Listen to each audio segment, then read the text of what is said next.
All right, you think we're good? Yeah, I think Oh, I so. see Oh, Styles yeah, live. it works. All right. So I'll just have to. Can we jump in a Discord call instead? Yeah, sure. How about? Which one would you like to go to? Do we have it? Come BBB. I'll go get cool mods. Actually, Okay. no. Let's go down to a date night one. And do. Date night. I don't All know. right, all right. Should I leave video? All right. Yeah. Okay. Should I leave video? All right. Hello, we're back. Okay. It's a new Should I leave setup. video? We are here to make it happen. Um, yeah, we have been kicked off the bot, but production is ready. We are ready to go. Things will look just a little bit different because now I am actually casting off of my machine here because we don't have internet on the bot. But unfortunately, we don't get to watch the end of that great game, Potato. But it's game two. It's a best of three. There's a more league. We're live. It's time to make it happen. We are live indeed, yeah. The bot did, in fact, kind of yeet itself out of existence in the midst of a lot of action. But you know what? Maybe that is just a good portent for the next two games. But Apex did end up taking that one with a 1-0 lead, closing out that first game. They've swapped sides. Apex on the red side now, TDK, Apex on the blue side, TDK on the red. Yeah, they've swapped sides. We've swapped servers, Potato. But hey, it's still League of Legends. Yeah, you're right. Some changes to be made. I mean, it's hard to analyze because we didn't see the end of the game. It felt like Apex was able just to really suffocate Vision very successfully against TDK in that first game there. Once they got an advantage, they had things like the Jace poke. They had things to be able to just whittle away at the enemy team there. And then without any kind of sustain and not really go buttons that the whole team could follow on, it was kind of hard for Ari and Jin to do what they needed and their champions to really perform at the best there. Yeah, I did not end up securing the Baron as well, and with those Baron up minions, it does make it quite difficult for TDK to try and hold on to those towers. So was able to get the pushes going, get the game closed out as well. But we do have the bans coming on through, mostly looking actually fairly similar to what we ended up having in the first game as far as picks and bans go. So not too much adjustments there, but we do have an adjustment in the 1P pike pickup for Apex. Wow, the Pike. I mean, Apex here, if we take a look, did they get their don't they I thought they had like a Pike player that was their support here, but it looks like They it's do, wait, because yeah, no, Cypher Soul's back. So Vision of Empire is oh, going support now. oh, is it not Spy coming in for? No, for oh wait, Apex. I was looking at TDK. Granted, Yeah, you're yeah. right. This So is Spy that's going to be playing support for Apex, but TDK has swapped up the roster on the blue side. I don't know if you already named that, but Cypher Soul is back. But Vision of Empire, the previous jungler, is now going to be playing support in game number two. yeah, so a bit of role swap coming on through. We do think the emergency sub coming in last minute to try and fill in for the previous game, but here we'll be getting a little closer to the OG roster, and we do see very appropriately for their name, perhaps Swain being picked up here on the R2 pick. But coming back to this Pike pick, I mean, this is one of Spy's most played champions. Actually, their most played champion this season by far was Yeah. banned out that first game, 56% win rate across 102 games. All Second most right. played is only 17 games played, so absolutely a comfort pick, and probably why they decided to give it so much priority. Yeah, absolutely. Typically, Swain's not a blind pickable champion, but TDK says, yeah, we have comfort on it. Shrisai, we want it. This is best of three. This is playoffs, and like we gotta show our chops now. And Apex, their jungler wonders really made that Maokai do wonders in game number one. So not surprised to see TDK picking up that premier jungler once again. Yeah, and Maokai is just one of those champions that offers a very simple and effective kit. You always have that twisted advance for some excellent engage and lockdown. You have easy to execute ganks. You have a bunch of vision control with your saplings and some nice built-in poke with that as well. But on the other side, we have a very, very potent kill focus bot lane with a Pike Kaisa coming in through can certainly offer a lot of that early pressure, and Viego is there for some potential catches as well. Yeah, and I mean, it's funny you talk about that ease of execution on Gangster Maokai, right? You get in range, Nature's Grasp, you just try to get in on top of them, use all your CC that you provide, slows, stuns, all of it. And meanwhile, like Apex has really drafted something that is a lot higher ease of execution. I mean, I say that now that TDK is locked in a Draven for vendor. But it feels like these are some, teams that really are trying to show their abilities now, right? Maybe a little bit of ego coming in this game because much higher skill ceiling, I think, on some of these picks locked in on the Rifting game too. Oh yeah, absolutely. And Draven is a champion that's absolutely going to be taking the fight over to this Kai'Sa Pike bot lane. And I'm wondering even if it is a Draven Swain combination here in the bot lane. If we do have Vision of Empire going in on support, that would be their presumably namesake champion that they could be picking up there. And with any kind of Swain catch going into a Draven combo, could be pretty close to getting lethal. Yeah, that is getting a little bit scary here. So not surprised to see here in our second half of bans a lot of focus toward mid laners now. At least for TDK, right? It looks like no mid laner from Apex. Swain, as you mentioned, Shrisai, so many games on this champ, knows what the bad matchups are, knows what Apex wants to play. And Vongola fam seemed to be pretty successful on the Victor, so that was taken off. And like we saw the blind pick win, I mean, Shen's kind of gave it to Dunk a little bit, it felt like in that early game, the advantage they were able to get. But now, when it's all on the line here in the upper bracket, playoffs and Akshan for Shen's in the top lane. Yeah, that's a bit of a brave blind here. I think it could also be going mid potentially, so we'll have to see what the ultimate lane assignment for that will be. But certainly a champion with a lot of highlight potential, and the revive is something that can really come in clutch in these late game situations. Yeah, and that's why, like, I mean, so much of that champ's identity, when they have such a strong ability, like that revive that you're mentioning, Potato, like if they can get the shutdown on an enemy character that's taken down, that player comes back alive. Like, that is such a strong ability. And so, because of that, like, the kit's not necessarily the strongest. It's a ranged laner. If it is going to be top lane, I kind of expect it. But, I mean, you got to be getting the kills and the damage because, I mean, the champion so much relies on just keeping their teammates, bringing them back from the graves. But Apex seems as a response to their own says, you know what, you're going to pick some squishy champions. We're going to play, press our key abilities on you. Pantheon stun, Syndra ultimate, you're dead, Akshan. So we'll see what that's going to be. But with Mundo locked in, Potato, what are you thinking now? Lane I'm assignments? pretty sure Mundo top Aksha mid swaying support here is my vote for Wow. what's going to happen. And yeah, Blind Pantheon getting picked up by Apex as well. So that is a team that is ready to tussle. I mean, some very aggressive champions with a lot of dive potential. TDK going to try their best to weather the storm with this Maokai Swain and Mundo combo is going to be able to soak up a lot of punishment and hopefully get some time for Draven and Akshan to get their kits ongoing. Akshan 2, I've seen a variety of builds lately, including some of the Gale Force build that can really absolutely destroy people coming out of stealth. So we'll see if we get to see any of that coming into the second match today. Yeah, it is a quite interesting matchup now that we're going to see after the 1-0 advantage. Some players swapped around, side swapped around. I mean, lots of changes, Potato. And at this point here in the Shurima playoff bracket of style, we got to see what TDK can do. They had a great week last week to finish out the regular season with a 3-0 victory, and now moving into game number 2. They got to leave it all on the line here. Can some of these creative picks come through for them? Maybe catching Apex a little bit off guard. They got some uncharacteristic lock-ins. We will have to see what is going to be happening in a game number 2 here, because I still think like this could be something they could maybe catch him off guard with. Yeah, I mean, both of these teams going a little further in the experimental realm. I think something like a Pike or a Pantheon, generally not picks that we usually end up seeing here in the competitive scene, but feels like the Apex players are pretty confident in their abilities coming to the second game. Do you feel like, one of these two teams came away with more of an advantage after the draft finished? I mean, the draft is so strange because we see, some uncharacteristic pickups here.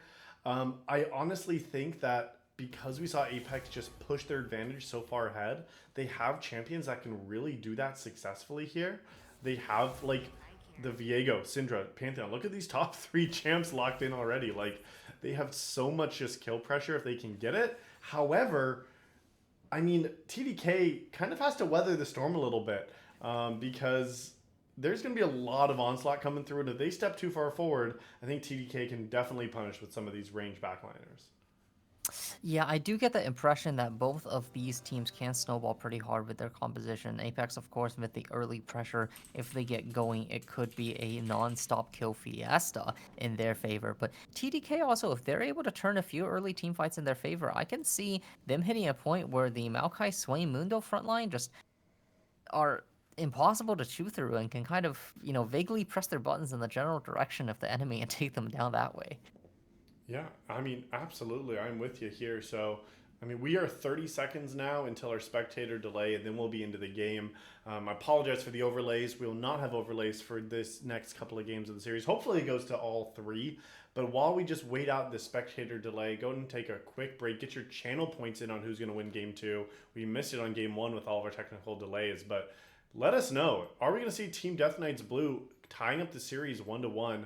Or will Apexways Moonligh advance with a 2-0 in the next stage of the Rumble stage as this number 2 seed for the Shurima division? So we're going to take a very quick break, and when we are back, we will be finding out who's taken game number 2.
All right, we are onto the Rift. It is game number 2.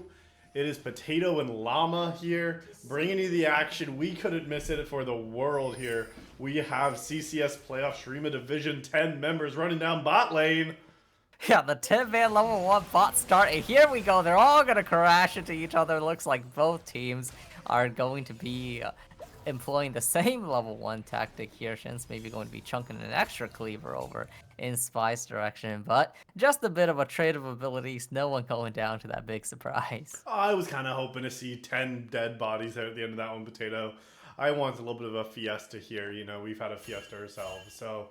I mean, yeah, they scouted each other out and said, all right, that is enough. We're not going to do anything else aside from that. So, I mean, we'll have to see now how that translates now into this game, because no summoner spells. So, I mean, basically just a standard start.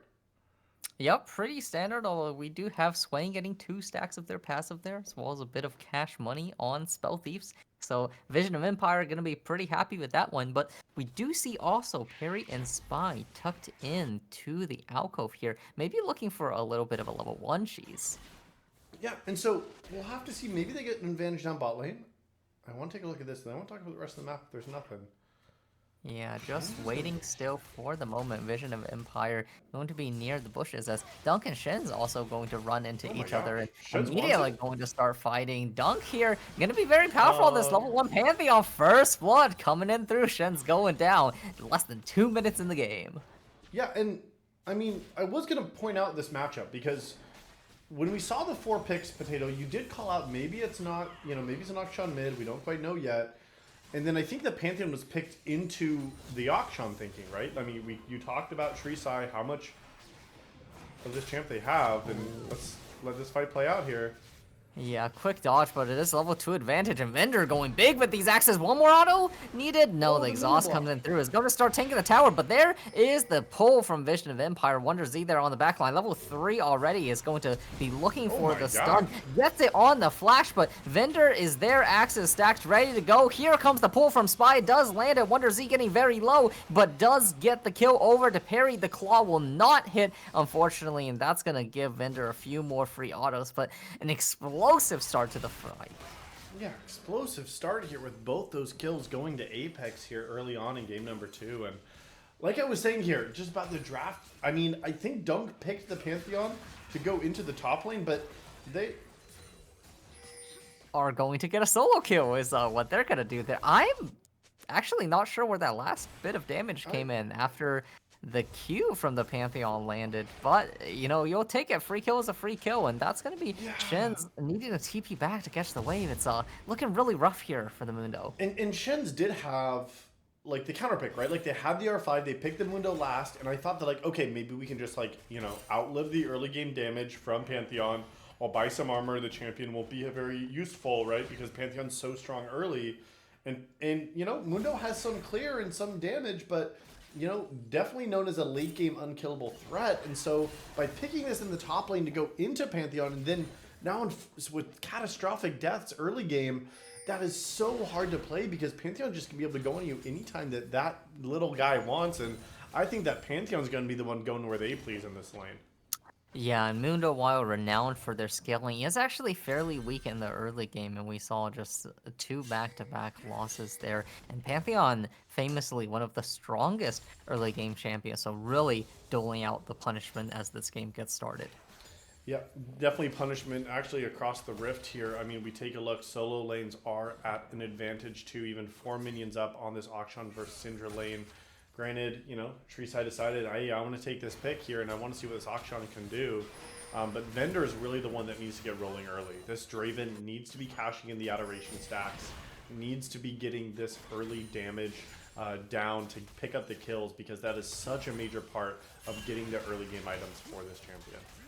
Yeah, my eyes are also going to be looking at what the junglers will be doing as both of them heading out to the spot lane. But here in top lane, Dunk once again picking up another solo kill as all 3 members in this bot lane will find each other. Junglers tussling in a one-on-one. Parry forced off away. Spy eating axes to the back. Back-to-back axes, but there is the pull from Vision of Empire. One more tower shot was not going to be enough to take down Vendor. This Swain pick coming in, paying dividends. Yeah, it was a great pickup, but not onto Vendor.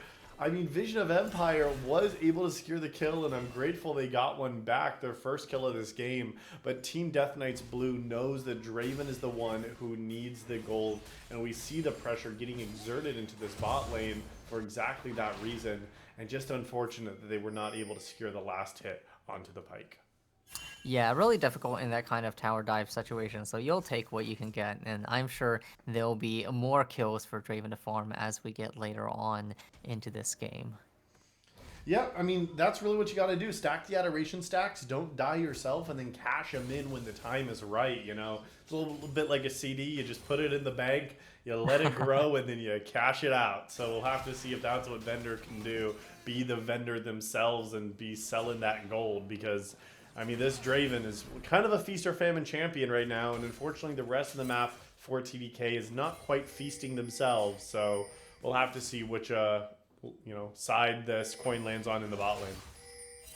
Yeah, and I think the top lane going Apex's way is actually really important because if you look at the rune choices here, we do have Perry going with Hail of Blades, which of course will offer a lot of kill pressure in conjunction with the Pyke in lane and offer them a way to match the aggression from this Draven Swain, but might have some difficulties in the late game getting through the Mundo. But you know, here we go, Shen's going down again. That's going to be the 4th solo kill from Dunk here, absolutely putting a showcase on this Pantheon pick.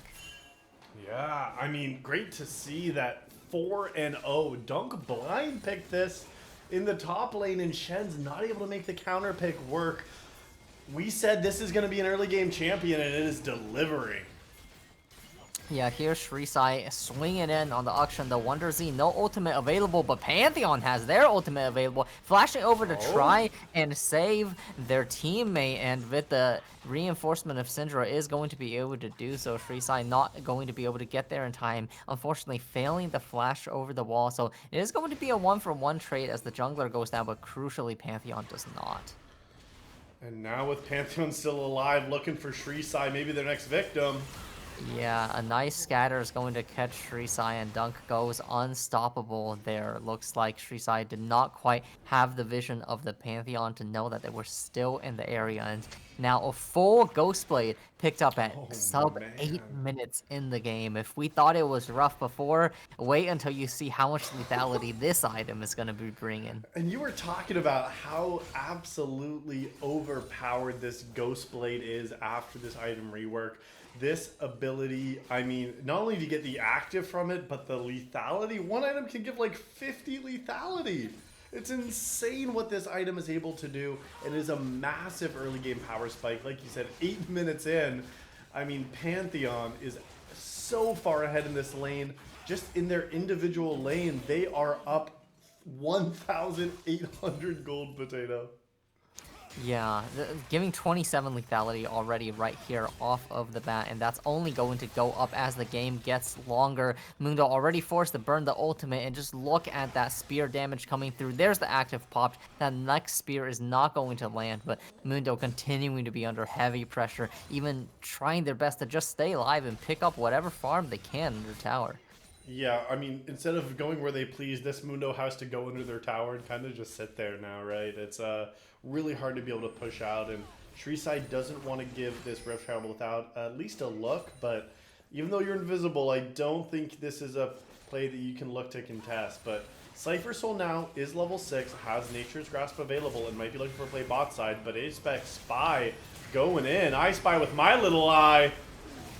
Yep, Perry engages there, is going to get knocked out of their ultimate by the stand aside, and Draven is able to pick up their first kill. 1-1 in exchange. A flash scatter, the weak is going to land onto Vendor, but Vendor has his own flash in response. Here comes the Pyke charging up. A preemptive flash from Cypher Soul is going to try and re-engage onto Spy, but there's just not enough damage coming out from this tree. Vendor's going to take the base, knowing that there's nothing to be done, nothing left to save there for them. Cypher Soul goes down, and actually a early Echoes of Helia pickup on this Maokai.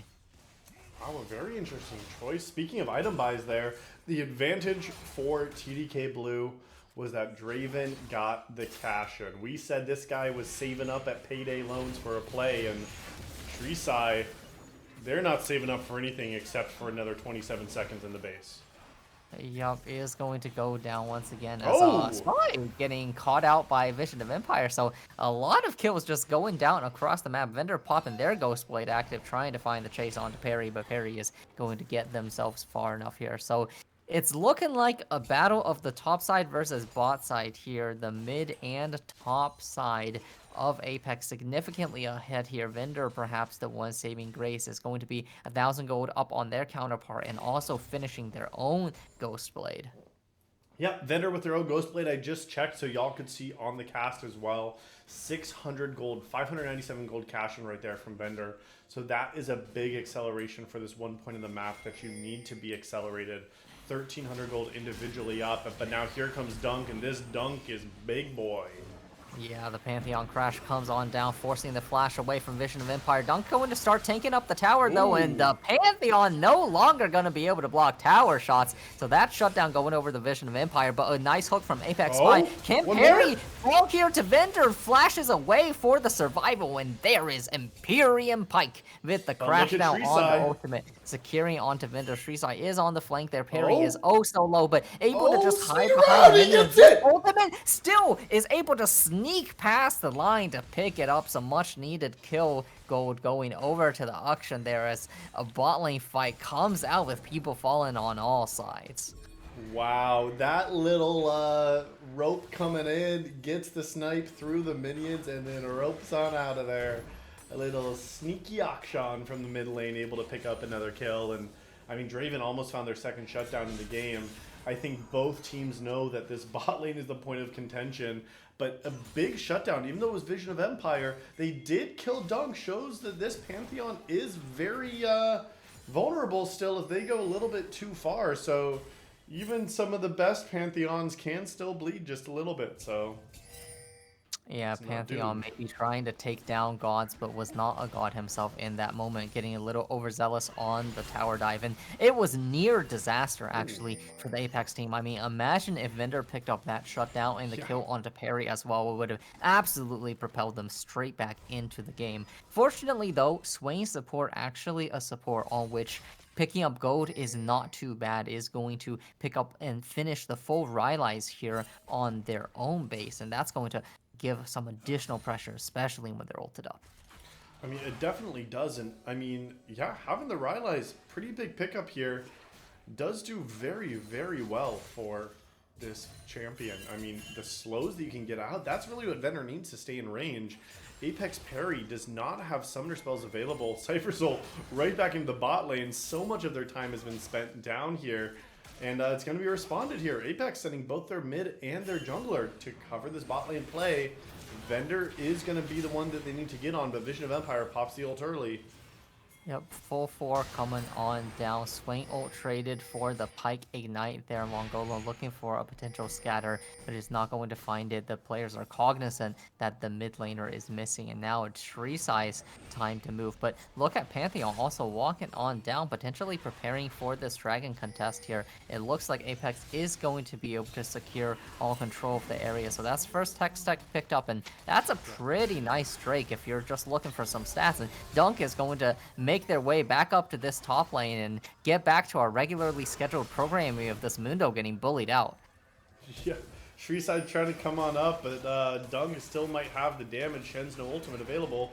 Yeah, that's going to be another kill for them, and Shrisai flashing out behind the pit. Yeah, it is Dunk extending their flash for that pickup, but they will take it for some more gold in their pockets. And also looking at itemization, I'm a little bit surprised by Wonder Z's pickup here, going for the early Kraken rush on the Viego. Not sure how standard that is now that that's no longer a mythic, but it's still probably going to be able to do a fair amount of damage with it.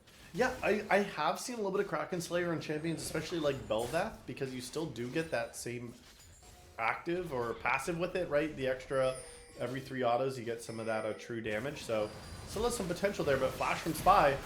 Yeah, flash engage from Spy, and there's the Hell of Blades action coming out from Perry. Spy actually goes down to Vision of Empire there, but Perry's able to find the return kill as Swain is going big here, going 5 and 2 in this early game. Viego is going to find the pickup onto Shrisai in the meanwhile in the mid lane. cracking that first tower, and Mongola's been putting in a lot of work on this Syndra, able to consistently find picks around the map with the scatter, able to maintain a bunch of priority in this mid lane, get those movements around, get this tower cracked, find up the kills and assists for their team. Yeah, and especially after Shrisai had to use the flash defensively there behind the pit, they knew that it was going to be a free pickup on the mid. So we saw the focus from Wonder Z there, just able to get, basically just show up mid lane. You mentioned the Scatter of the Week was able to land, and Shen's is in trouble once again. Yeah, with this lane swap here, it's going to be Spy picking up another kill. This Mundo with all the cloth armors, it's not going to offer any protection into the damage of the Syndra, and that Leandries is going to be happily burning through whatever health pool he has left. That's looking like top tower is going to be going down as well. Yeah, even though plates have fallen, these towers are still standing for a moment. Mid laner tower fell, or the mid lane tower fell. The mid laner's claiming the top tower now. You know, that's 2 towers for this squad, and even at the 16-minute mark, there's a 3,000 gold lead. They're not out of the woods quite yet, and they might be looking to try to make a play bot now. Cypher Soul's here and has ultimate. Yeah, 3v1 dive available here. There's a good pull baiting out the Pantheon damage block, but looks like they're not confident enough to fully commit yet. Could do so on the next wave, but Dunk is going to just give up their positioning there. Knows that the dive is a possibility. That's going to give them free time on the Herald, and it's a bit of solo lane Armageddon right now, as the top tower of the map is just in a complete state of collapse for TDK right now. Yeah, the bot side was so dark. Shrisai tries to make something happen on the Spy, but it's not quite there. I think Cypher might have had an angle on the Pantheon, but like you said, there wasn't the confidence available.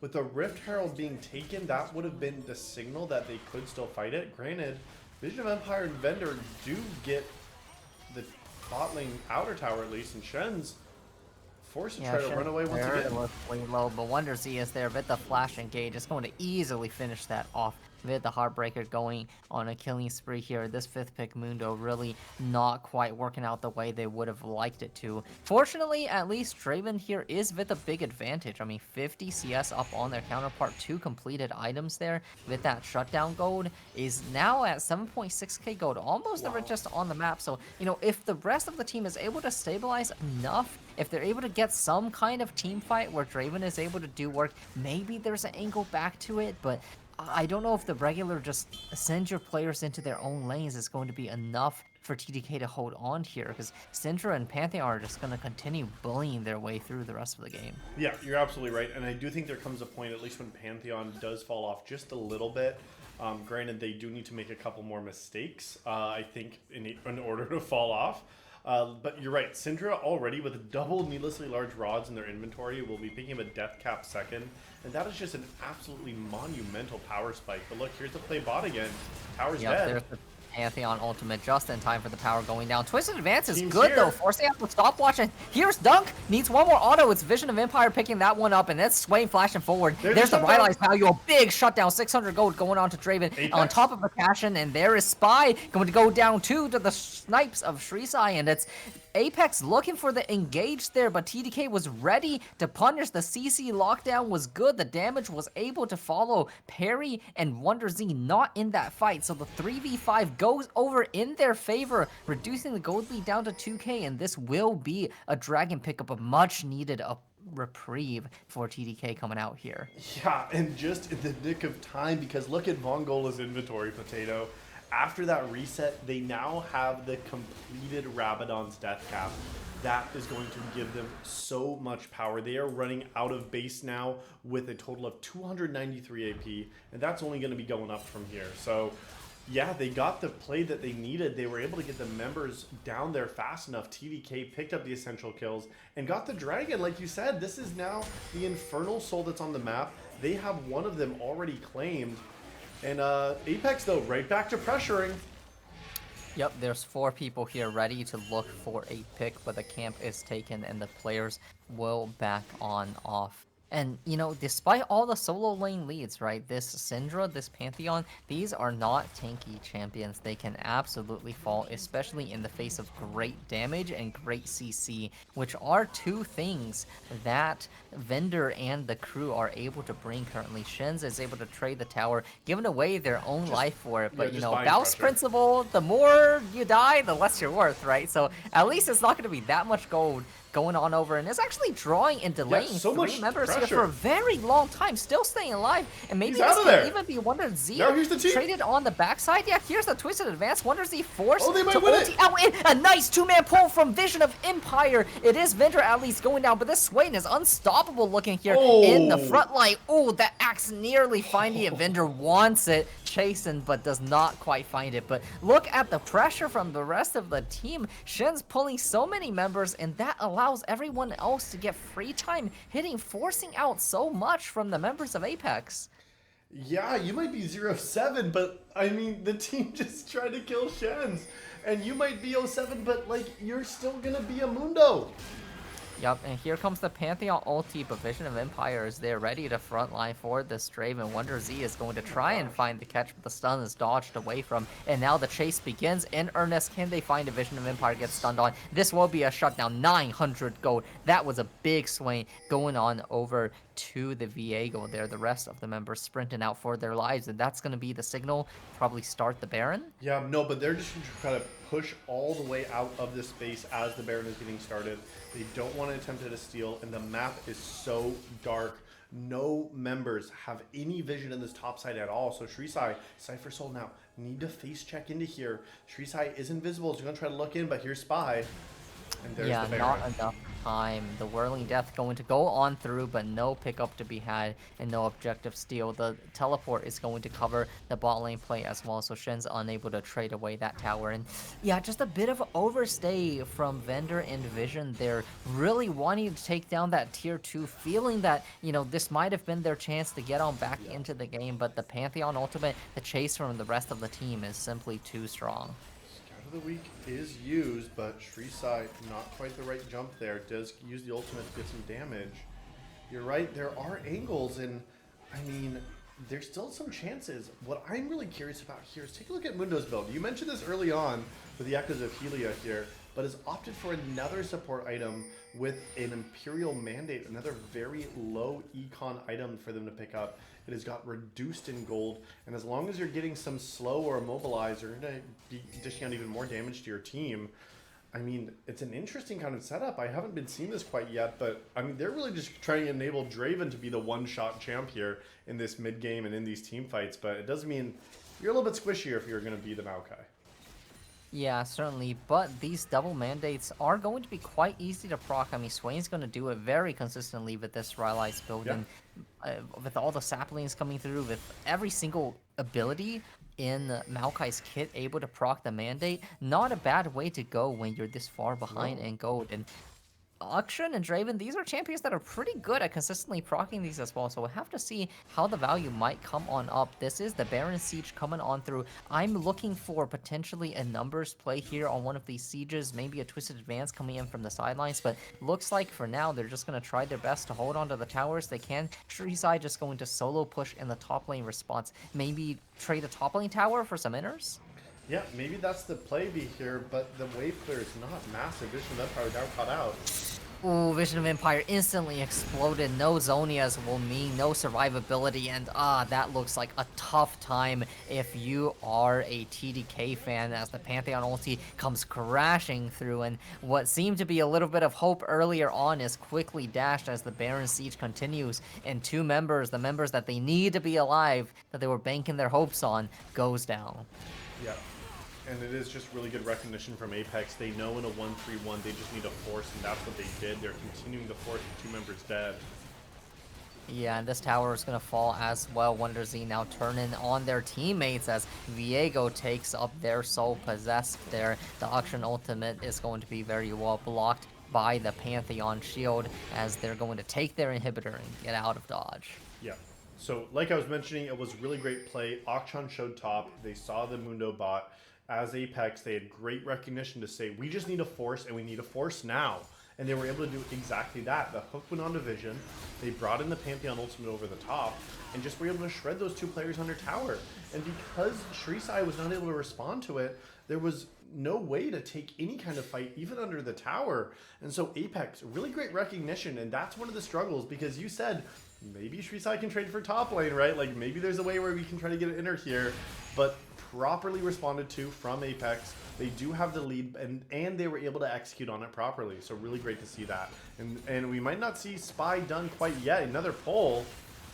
Yeah, these hooks have been landing and landing true throughout the game, and pulling the trigger is so easy for this team when they know that they have numbers advantage. Just have Pantheon ult on in, and the catch potential between the Syndra and the Pyke is absolutely lethal with the lead that they have on anyone that it lands on. And we saw Vision of Empire getting picked immediately. That was their go button, and it translates to 2 towers and the inhibitor. And that now becomes so much more challenging. Shen's is at 2 items themselves and trying to split push, but I mean, it's so hard to hold on here right now if you are TDK Blue, and you need to do everything you can to try, because again, this is game number 2. They are down a game. If TDK loses this one, then Apexways Moonligh will be the 2-0 victors in this first round of the Rumble stage of playoffs. And so they got to pull something out here. We're seeing 3 items complete. We're seeing key power spikes. At what point does TDK feel like they're going to be strong enough to take the fight?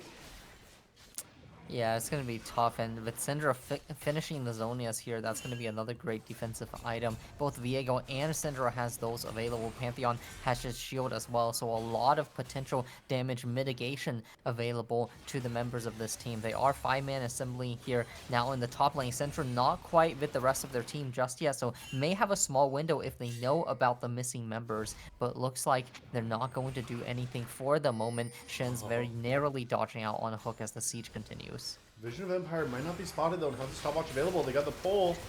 Yep, that's the pull, and that's the signal for the team fight to start going. Dunk is going to flash out early, but the twisted advance is going to be good. Does get the stun onto Vendor and lands a lot of damage back, but Spy is rooted on the backside as well, and it's going to go down to the Smite of Cypher Soul. And now it's a 1v1 on the top side between Perry and Shen. Perry's going to flash on away, but Vision of Empire gets stunned up, and the Syndra does so much damage. Nice stopwatch going in. Mongola fan forced the flash out as well. Wonder Z charging up the stun, does get it onto Shrisai, but Shrisai is able to swing their way right out. Can they survive? No, Wonder Z dominating there on the top side is able to take the possession and just Heartbreaker their way on out. Mongola still trying to run their best away from Shen, but there's the flash Heartbreaker, but the Heartbreaker misses, but still gets the last auto, and there is Vision of Empire now getting possessed as another Heartbreaker comes on through, but the 950 gold shut down to Draven as Mongola gets the last take on the Shens, does not go down to the red buff. So much action coming through, but ultimately it is going to be 4 members of Apex falling on down. A lot of shutdown gold going over and no tower taken. TDK holding on as best as they can with that fight. Yeah, Apex, a little bit of an overstep, a little bit separated, and TDK Blue show that they're still here to fight, Potato.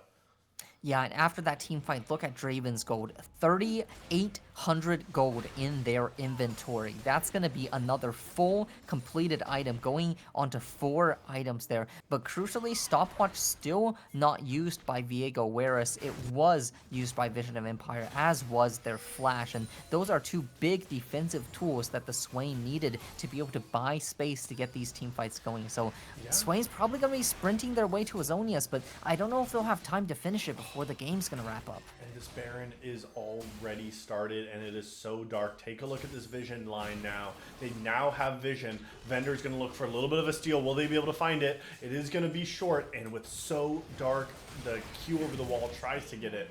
Mundo not able to claim. Apex bounces back after that misstep. Are able to secure the Baron, and now a minute until this dragon spawns. They'll have that purple worm around their feet. They might try to take a fight again as 5. Yep, it's going to be Dragon coming up in 40 as well. The Baron Siege coming through once again. The TP also covering that bot lane push from the auction. Fortunately, TDK did have the opportunity to pick up 2 of these dragons, so is able to stall out the dragon soul win condition longer than you might have expected, given the way that the early game has gone for them, buying some much needed time to continue to scale up. And now we have to see what's going to happen, because this dragon, it's not soul for either team here, so they might be okay to just give it, and Dunk not even going to be at the fight, wants to take Shen's instead. Yeah, Shen's is going to pop their ultimate, getting very low, and the spear shot is going to be in the execute health threshold just absolutely eliminates Mundo from the map, and that's going to be 40 seconds before he's able to come back onto the map. Oh! Oh, very close as that Whirling Death almost steals the objective, but Wonder Z doesn't miss those. And now they're going on to the bot in him. They know it's a 4v5 Panda ultimate not available, but watch for the pike hook, watch for the scatters here, and maybe for a pull turn from Vision of But Empire. now they don't have their tank here. Without having Dr. Mundo, Shen's cannot frontline. Look at that Vendor. Oh, and there's the one scatter shot. vendor immediately going down. There's 4 items straight down the drain. Spy is going to be able to live in, and you gotta think that's gonna be the tower going on down. The rest of the members of Apex stepping on up, taking down the bot inhibitor tower. Bot inhibitor next in their sights. Mid inhib also going on down, continuing to push in towards the base. They want to try to end this game. The Baron is still around them for another 1 minute, but Shen's is alive. Vendor 25 seconds. Oh, 2-man scatter is going to take Shreeside down to 1, and Dunk is able to find the kill. Vision of Empire pops the ulti, is going to try and zone the rest of the members away, buying time for Vendor up in 18 seconds. There is the Zonia coming out from Spy. Oh, Spy's they're going to still flash alive! away. The Pike is going to go down, so is Vongola. Wonder Z taken perilously low as well. It's going to be 1 hit, taken down into GA. There's a double kill going over for the Mundo, but Dunk TP's on in. Can Wonder Z and Dunk turn this around, or will they finish out the game? Vendor is up now as the rest of the members of TDK scurry back to base. 3 kills found in a chaotic fight in the base. Can this Draven hold? Draven now has waves crashing in, but the Baron only still around their feet for another 25 seconds. The game will not end here. It will not end yet. TDK is still alive. They might not have their carry there, but they were still able to hold their Nexus from falling. Yeah, and Vision of Empire on the swing here, buying so much space, allowing the rest of their team to come in and mop up what they were able to find. But 2 inhibitors down is a lot of pressure. It is quite a while before the next objectives come up, so at least they won't be forced away from too many other things going on through the map, but the constant minion pressure is something that's going to be on their minds for the next few minutes. Yeah, and I mean, now it becomes so challenging because you're on a timer if you're TDK Blue, right? Like, you have a Baron in 230. The Dragon's Soul for Apex is in 240. These timers are so close. You don't have enough gold parity because you're down 8,000. And that still makes a difference at this point in the game. Even though we see that this Draven is close to finishing their full build, nobody else is. And Shreeside, I mean, like, that Pantheon's not even on your screen, but they just dropped their ultimate and hello and goodbye to Shreeside. Yeah, Oh blink my. and you'll miss it. That auction is just removed from the game, and some of these gold leads are getting disgusting. Nearly 5,000 individual gold leads in the top jungle and mid lanes here in this game. Absolutely crushing amount of disparity, Oh, but hold speak that of thought crushing. as Mongola caught once more and taken down once But the more. A base. further route goes on to parry, but yeah, look at Dunk there in the base. This is going to be the tier 2 tower, almost certainly going to have to be given up. The hook But there's no one barely in misses base. out onto Vendor, but there's no one available to defend. They must give up this tower and get on down. The Nexus The tower Nexus! falls, and Dunks is already onto the Nexus, and the rest of the team is just going to play interference. They don't need to win this fight. They just need to stall for time, and Dunk with the solo carry in the top lane ends up solo ending the game. And solo ending the series. Potato Dunk just went in, slammed it on down, and this top lane Pantheon took the game into their own hands until the very last hit of the Nexus.